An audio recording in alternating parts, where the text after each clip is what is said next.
Welcome to our WHIMA 2021 session, Physician Burnout to Business Traction. Today's discussion will be an extension to the November 2020 Journal of WHIMA article of the same title. It is my pleasure to introduce my co-panelists, Christine Williams, Document Integrity Manager for UW Health, along with Amber Kim Caldera, HIM Analyst, also from UW Health. Christine has been exceptionally active with WHIMA over the years in a variety of roles, including past president. She has also served as Speaker of the House of Delegates for the National WHIMA Association before accepting her current role as a National WHIMA board member. Amber is a member of Christine's staff and has a very rich HIM background covering the full spectrum of HIM disciplines. Today, Amber directly supports UW Health providers as they engage virtual medical scribes to generate their clinical documentation. Together, on today's panel, they'll share their firsthand experience for supporting UW Health's Virtual Scribe program, including best practices, success metrics, and lessons learned. Most of you may recognize me as a frequent speaker for WHIMA, maybe more so as the guy who always brings Cheesehead gift baskets for the silent auctions. In addition to serving at AQuity Solutions Senior Director of Communications, I serve on For the Record magazine's editorial advisory board and have contributed to a number of national transcription industry standards and WHIMA Foundation research initiatives. With that, let's jump into today's discussion. As HIM professionals, how can you help your organizations move from physician burnout to business tractions? Physician burnout is a serious problem. Here's a few statistics included in that Journal of WHIMA article that I referenced earlier, that were pulled even before COVID-19 started to change our lives early last spring.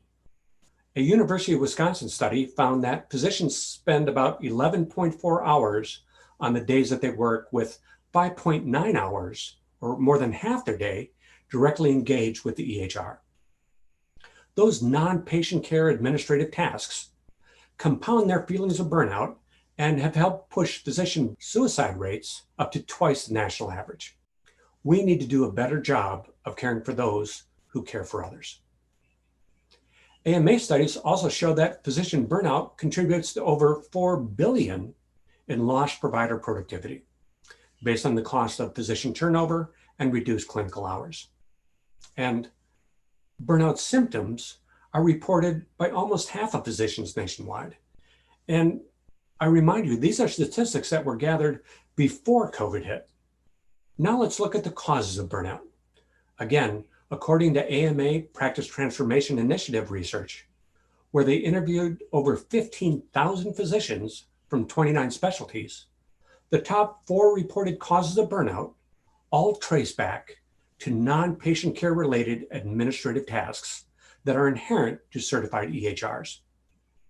The top cause is too many administrative tasks, especially charting and paperwork. The second highest cause of burnout is spending too many hours at work or after hours completing your documentation, now referred to as pajama time. Third is a lack of respect as a caregiver versus feeling like a documentation specialist. There's not a physician practicing today who went to med school so they could spend more than half their day doing paperwork. And finally, the fourth most common contributor to physician burnout is increased computerization of their practice. With those statistics as our foundation, let's get into our discussion. Christine, you're responsible for supporting the clinical documentation efforts of over 1,700 physicians. How do you feel EHR documentation contributes to physician burnout? Dale, that's a great question. If I could sum that up in one word, it would be expectations. To go into that a little bit deeper, it's expectations for many different types of departments, and let's talk a little bit about what those look like. For example, technology. You mentioned computerized records. When you look at the expectations of transitioning from a paper record to a digital or EMR, you have different screens, new icons, upgrades. There's so many different facets to how you need to document these days. And technology, in all honesty, has really created quite an opportunity for burnout. and that expectation to be constantly aware of the technology and expectations of that. You know, some of those other expectations are ones that we as HIM professionals place on our providers. They can be in the form of a coding query. They can be in the form of a documentation compliance expectation, deficiencies, etc. All of those things that we hold dear as HIM professionals for the integrity of the record, and those compliance components or government regulatory components that are expected of them really just continue to add that burden. And as you burden onto the provider. And something that we're starting to see more with the Cures Act is what's called open notes. And I'm sure we're all very familiar with that right now. That expectation that the provider has to make this documentation readable for now patients and not just continuity of care. That's a lot to put on your plate when you're trying to identify all the different expectations that are now placed on you in this documentation digital world. Absolutely. You and I have talked about the information access that's now out there, where physicians used to write documents just for continued care. And then with the use of certified EHR, it's kind of evolved to be maybe more of a revenue cycle generating tool. And now that you have to worry about patient data access, you've got to write those documents for the absorption of someone who's got, on average across the US, a 4th or 5th grade reading level. It's a totally different process and thought process that can make it just that much more complex for the way that physicians have to generate those notes. And when talking about the technology, you already know my favorite hashtag is you cannot cure physician technology burnout with more technology. Amber, what do you think about the causes of physician burnout traced back to physician documentation? I agree with Christine's point about expectations. I don't think that expectations are really discussed with the physicians when we introduce new technology to them that they can use in their documentation. And I think that might be a really good point to be brought up within department meetings, perhaps. I think we tend to assume that technology is going to make our lives easier, and it will help us get through our work more quickly and more efficiently, which may be the case down the road. But as you first start up with a new technology, it can be very time consuming and labor intensive, which is not something that the providers might have been first aware of, that they were going to have to put in that investment. And so that can really lead to disappointment and then burnout without really being able to experience the full benefit of the technology itself. Those are great points, Amber. And one of the things that with burnout becoming such a focused topic because of COVID, and we all saw all the news articles about the healthcare heroes, and seeing the physicians and nurses and anyone who's involved in healthcare just totally burned out from the efforts that were required there. Of course, vendors have all decided that, you know what, I've got the magic pill. I've got this new technology or this new service or this new approach that if you spend money with me, we're going to cure everything. Okay. We've all seen that flood of products and service come onto the marketplace. Christine, let's go back to you. From the expectations that are set from those types of new offerings, what have you seen that has actually worked or not worked, or how do things actually meet those expectations the way that they're sold? There have been a lot of different products and services that have been promised over the years, more so packaged as documentation solutions. But you're right, Dale, we're seeing them more heavily driven to that physician wellness or burnout relief.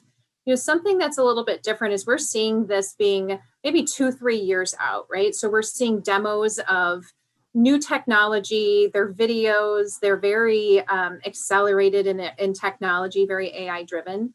But what I've been finding is we're just not there yet. So we're really close to those exciting new technologies, but they just aren't ready for delivery today. Now, that's not saying all vendors and situations are like that, but I really caution you as you are looking for those opportunities that you're not looking for a Band-Aid or a quick fix, that you're truly doing your due diligence to identify what that product or service is, where they are within that roadmap for their organization, and how it fits into your organization. because a lot of what's promised and delivered just isn't there yet. And while we would all love to combat this burnout and fatigue, it isn't going to be fixed with one quick flick of the button or switch.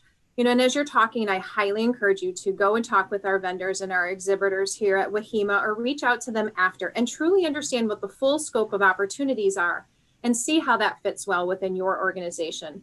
But really, if you take away anything from this segment, is make sure that you're taking a look at how it best fits into your organization with all the other products and services that you currently have. 100% agree, Christine. There's a lot of technologies that are out there that actually do work great in maybe one particular specialty or in one particular part of your operation. As more of a service guy, I always know that, there's some people who do technology demos that you swear that they whisper to themselves before the PowerPoint starts, once upon a time. And when it's done, they whisper and they all live happily ever after. Obviously, that's not all the case. And I'm not trying to slam on technology providers. But as you say, you really need to make certain what is actually true today and where it's going to make sense within your operation. Because we all know that the future is going to be more technology based. We just need to make certain that it's working for you today before, based on a demo that highlights the best possible scenario, they make math that suggests you're going to save so many billions of dollars that are going to make a difference across the board. Yeah, when it's ready for the entire operation, it might not be there yet. So you've got to take those steps and make certain that it's right for your operation. Mm-hmm. Amber, what have you seen from that perspective? If I look back at the demos that we participated in, were the speech recognition technology that we adopted here at our organization, we were so blown out of the water and we thought it was so awesome. And that's not to say that it isn't or that it wasn't, but in retrospect now, I can see how the demonstration being set up within this perfect bubble, of course it went beautifully. But when we had the opportunity to start to train on it and to implement it, integrate it into our own system, that's when the difficulties started to arise. And that doesn't mean that the technology was bad. It means that we needed to do more work together with the vendor, perhaps, to try to make the pieces work. Maybe we should have asked questions and gotten answers before we had jumped ahead into taking next steps. I find that even when I am going out to train my providers, it can be difficult to say, hey, this is great. This is really going to help you. Because I know in my own experience as a trained person in this technology that it's not always great and it's not always easy. And I know that there are all of these other variables that come into play that the provider does not want to know. He doesn't want to understand. He wants to know, he or she wants to know, the technology is going to be on my computer now and I can use it. And when that doesn't happen, that disappointment adds to the burnout. We need more support, I think, from our vendors to help us, to help our providers. That's a great setup for where we want to go next with our conversation, Amber. How do you measure success for burnout relief? Obviously, there's technology products that are sold against it or service offerings that are saying that they're going to be your cure. From UW Health's perspective, how do you measure success for burnout relief opportunities? And maybe let's use this time also to make a shift, since we're talking specifically about how virtual scribes are being incorporated. How do you measure the baseline? What are the things that you're looking at? And how do you measure and report on success of the deployment of virtual medical scribes? Christine? Thank you, Dale. So we went live at UW July of 2019, and we were moving very quickly. And so while I have a list of things that I would measure, I do want to just be open to say that is because it's a lessons learned and not because we had started that off the bat. But when you're talking about taking a look at what you can measure for burnout and fatigue, and if I could do it all over again from our implementation back in July of 2019, things that I would do is get a group of stakeholders together And this is really critical because everyone has different measurements or expectations. Now, Dale, you specifically asked me about how do you measure burnout and fatigue, but we're talking to a room of HIM folks. So I know that there are some pre and post metrics that folks in this room or who are listening to this recording would also like to know about. So I'm going to use this opportunity to talk about both. So getting together that group of stakeholders is really what's critical. Pulling together your physician wellness champions, other physician leaders and expectations, revenue cycle, HIM, quality folks, etc. Having everyone collectively in a group. Don't forget your financial or data analytics people too. They're ones that you want at the table right at the beginning. And having an understanding of what physician burnout means to that specific group and people will allow you to create those metrics. And then you want to measure often. And if you don't, please measure often and don't just assume, trust but validate that this process is working. But that validation point is really critical to the long-term success. So some of the things I would recommend, kind of looking into for metrics, including documentation compliance, your CDI queries reducing, taking a look at if you have improved revenue or things that are captured that weren't maybe previously captured. When you're specifically talking about burnout and fatigue, ask the physicians. Who better to find out if you're feeling the burden and fatigue, but the physician, him or herself, creating some surveys and metrics that reach back out to the physician on a consistent basis to see how things are going and then pivot where needed. You can also take a look at your EMR and see if you have reports that specifically tell you how much time they're spending outside of work. Now, Dale mentioned pajama time, and in all seriousness, we measure that at UW Health.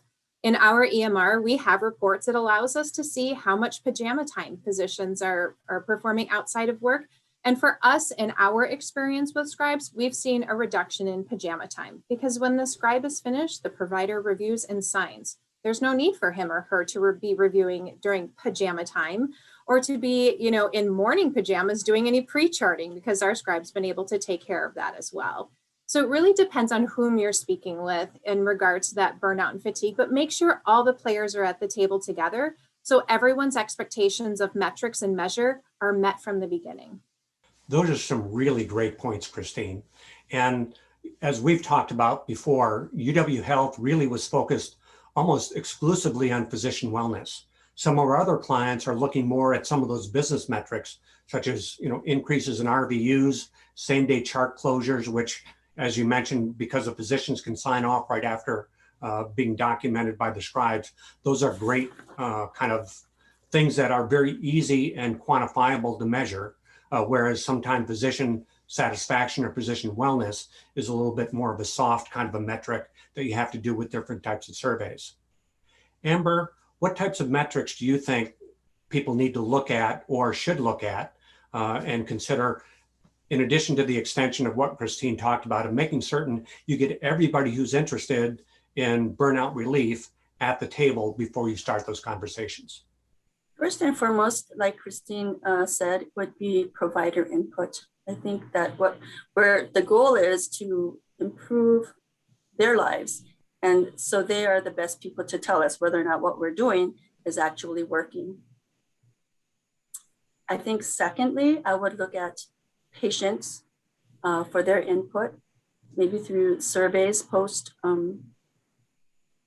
visits. Amber, I'd like to add one thing too. We've worked together quite a bit on this. And some things that we've talked about in the past are just that tracking and metric of the documentation in general. Being within HIM, we have the ability to do some review and auditing. And we've worked really closely through this project, taking a look at the metrics of how that documentation is performed, and then going through that cycle or circular process of coming back and giving feedback to the scribe and to the provider that's been really helpful in measuring that our documentation success from that HIM component. While we're still somewhat in the infancy, and the reason I say that is because while we started in 2019, spoiler alert, we all went through COVID together, and 2020 made our scribe experience a little bit different than the path that we were expecting. But the next thing we're going to be looking at is how these metrics in our documentation improves the revenue cycle, their goals and opportunities for improvement as well. But it's been interesting to work with Amber and take a look at some of those documentation opportunities and really make a difference by providing that feedback back to the scribe and the provider. You're right, Christine. There's a whole lot of different ways to measure, what is actually working. One of the things out there that I know UW Health is involved with is the Class Arch Collaborative. And the class, for those who aren't familiar with the Class Arch Collaborative, it's a ongoing national survey that involves more than 200 provider organizations and physician satisfaction with EHR surveys to more than 100,000 physicians. There's a lot of data there that's available that would be more than happy to share some of the ways that the different organizations kind of cut into that data and look specifically for the physician wellness type of data.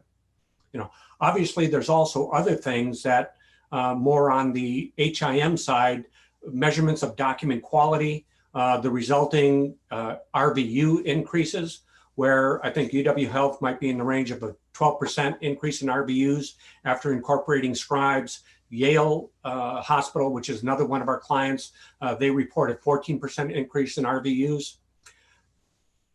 Either Christine or Amber, you can decide who's the best to answer. What are some of those other types of HIM specific metrics that you've seen through the incorporation of Virtual Scribes?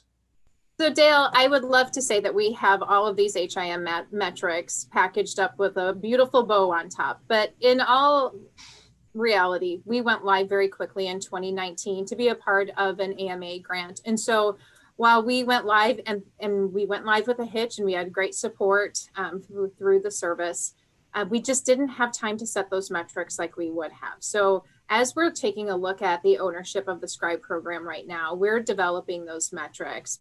But I assure you they include things such as that documentation compliance, the usage of Scribes, so how many hours. We're also taking a look, and this is one of the reasons I think it's so great that it's within HIM, is because we are the owners of transcription, front-end speech, that partial dictation. We also take a look at self-entry, and we can take a look at those metrics holistically to be able to say, are we utilizing the Scribe in the way for which it was intended? And then we're providing that feedback back. But we don't have those clear metrics today. We're actually in development for them right now. So if you're listening to this recording and you have any helpful suggestions, please reach out to me and let me know, because this is something that we'll constantly be looking at and adjusting our metrics to fit the environment for which we're in today. Great input, Christine. And that leads to something that Amber had mentioned a little bit earlier when she was talking about the need to do the education with the providers, whether it's something related to Scribes or something related to new technology. That's one of the other big things that were caught by the Class Arch Collaborative, that one of the things that leads to physician satisfaction with their EHR is that support, the training and deciding, how many clicks are going to happen for this, that, or the other thing as a trade-off. But Amber, because you work so closely with the physicians, what's been your experience in terms of helping them come up to speed and be most comfortable, best practices maybe relative to launching a Scribe program? So in my observations of providers working with Scribes, I've noticed that they particularly enjoy being able to have somebody do something for them instead of having to do it themselves. It is faster for them to say, hey, do this, do that, go here, go there, than it is for them to do it themselves, especially when they have a patient in front of them. So they don't have to look away to the computer. And so they can have the Scribe on the computer behind them. Patient, then he's talking to the patient and saying, hey, Scribe, do this, do that.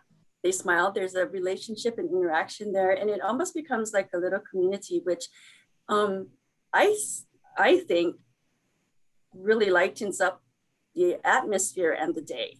It really seems less like work than it is an interaction. That's something we've gotten a lot of comments on.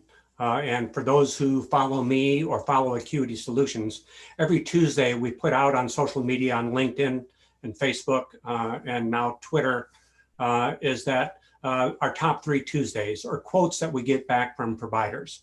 And probably the most common thought that comes through with some of those comments is how much they appreciate the fact that they're now able to have that more in-depth relationship with their patients and not have them looking at their back while they're typing into the EHR. That True. personal connection helps not only reduce the physician burnout, but it also improves the patient satisfaction with the encounters. I just wanted to say that I have seen that a common thread running through the different modes of documentation, transcription, front-end speech, and scribes, the providers respond very positively to interacting with a human person. Whether when I was on the transcription side, a provider would call me and say, oh my gosh, I'm so glad that I got a person to talk to, and that blah, blah, blah, blah, blah. Physician satisfaction, right? When I am working with a provider elbow side for front end speech, they say, oh, I'm so glad that you're here. I never knew that we had someone who we could talk to, who could help me to troubleshoot, perhaps, And again, you're building a relationship and providing somewhere to turn for them to turn, an avenue of help. And I think it brings them out of this cocoon of isolation. You can get very wrapped up in your computer when you're doing your documentation. And to have someone step into your little cocoon with you to interact with and to be able to bounce ideas off of makes everything that you're doing seem much more alive and real and less robotic, which I believe leads to provider satisfaction. Amber, I think those are all some great points. Recently I took a look at our provider surveys here at UW, and we're 98% satisfied for physicians, and about 88% of physicians said that they would recommend this to a colleague. And I think you're right, Amber. It's an opportunity for help. While we do have other documentation solutions, and they use them across the board here, we always like to say there's a buffet of options with transcription, dictation, and front-end speech, and now scribes. We really recognize that there isn't one solution that is the best fit for everyone, right? So we never said get rid of transcription. We never said you have to move to front-end speech, and we never forced anyone on scribe. But we have found that providers that are really struggling with some of their day-to-day operations have really, really benefited from the scribes. And I think it's exactly what you said, Amber. It's an opportunity for help and that relief from all of those expectations that we talked about earlier, for someone to truly be able to allow them to have that face-to-face with the patient, just like you were talking about. It takes away that digital experience or that virtual experience and really makes it a human experience, because the provider's face-to-face while that scribe is navigating the screen and really synthesizing the visit for them. And that's what they went to go practice medicine for, to help people and to take care of patients. And what we've seen with the realization of the Scribe program is it puts the patient and the provider back as the focus. Those are really great points, Christine and Amber as well. One of the things that we're seeing a shift in with scribes being there to help support the physician experience is the move from HIM professionals in this niche, going from being considered as clerical support to clinical support. And the way that the scribes are able to more heavily interact, and a high percentage of virtual scribes, as most people know, are gap year med students who have a little bit more in-depth knowledge. And although UW Health doesn't utilize our offshore resources, all of those people that we have as scribes who work for us out of India are credentialed RNs or MDs.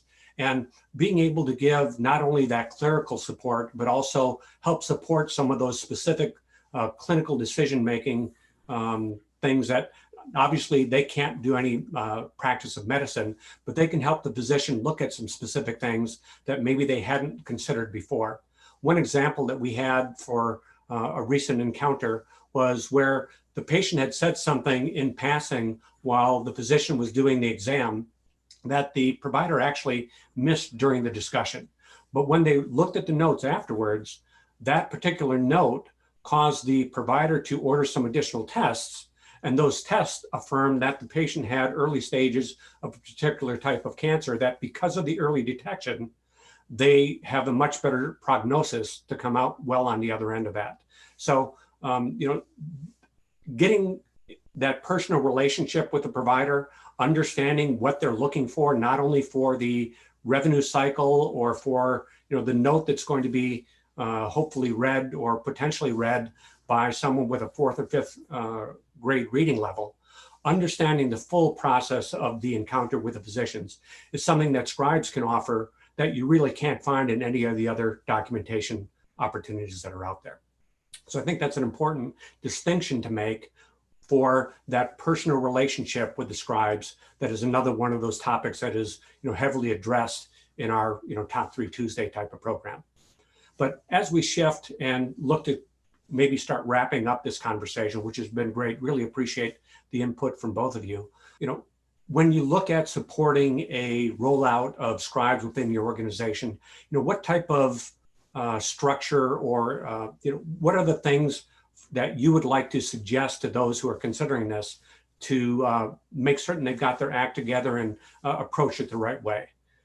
Christine, what do you think? Well, Dale, it's no secret that HIM has been in a constant state of evolution since we were called medical record clerks. We've had to hold on and pivot and be very agile as the industry has changed with technology. But we've done that and we'll continue to do that. We might have to make some adjustments along the way. And some of that is in our own thought process to think, well, maybe this doesn't belong in our area, or to see other departments such as wellness or clinical departments take ownership of this. But what I can tell you is that this is critical that HIM not just sits at the table, but either co-owns or determines that it's best for this to remain in ownership of HIM, because we are really the documentation experts. And we're the ones that have been looking at the documentation for decades and understanding what those different methodologies have been, whether that's been back in the paper day or transitioned into transcription, front-end speech, the use of Scribe, the use of AI and beyond.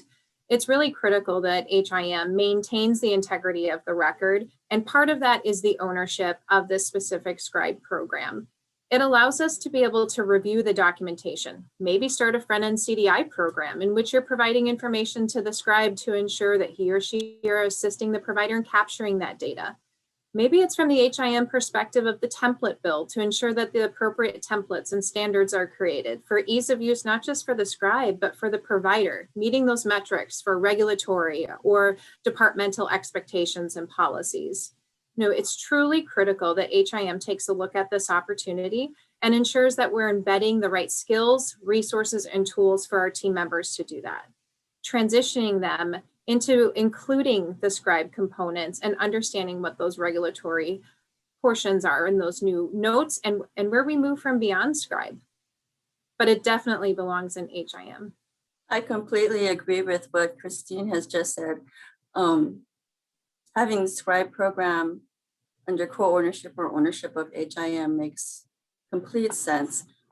Our HIM has had to grow by leaps and bounds over time, especially in terms of technology, taking on the electronic medical record, moving from paper to electronics. HIM has had the opportunity to see the entire picture from the beginning to the end, patient appointments, documentation, where that documentation lands in the medical record, how that looks in terms of quality, and how to improve upon quality of the medical record. I mean, HIM is perfectly poised in the position to understand all of the different wheels that are needed to implement and support the success of a Scribe program. Thanks, Christine and Amber. Your contributions today have been very, very valuable. I really appreciated what I was able to learn, and I'm confident that our audience members will really appreciate your input and the opportunity to follow up with you if they have any further questions. Scribes are something that are here to stay and bridge the gap until we actually are able to move forward with what everybody expects will be our future, supported more by artificial intelligence and the virtual automated scribes. In the meantime, however, they're a very important part of clinical documentation today that has a significant impact in the reduction of physician burnout, improvement of physician wellness, in addition to supporting important business metrics, such as a 12% increase in RVUs, as much as a 20% increase in the number of patients seen in a given day during the same clinic hours, and a 98% same-day chart closure. Right now, us alone as one of the vendors for Virtual Scribes, we're hiring 80 scribes a week. So this is something that is just gaining steam because it actually has a true measured, valued impact in the lives of physicians and the ability to support their clinical documentation needs. Again, Amber and Christine, really appreciate your participation today. We look forward to seeing everyone on site live in Pewaukee for this year's 2021 WHIMA conference. And thank you so much for participating on today's discussion. Thank you, Dale, for giving me the opportunity to participate. It's been very enlightening, and I've enjoyed sharing my points of view with the audience. Thank you so much, Dale, for having us. It's been a pleasure talking about this topic, and I'm interested to hear what others are doing for scribes. So please don't hesitate to reach out. We're all in this together, and I'm excited to see where the scribe program goes in the future. AQuity, solutions for smarter healthcare.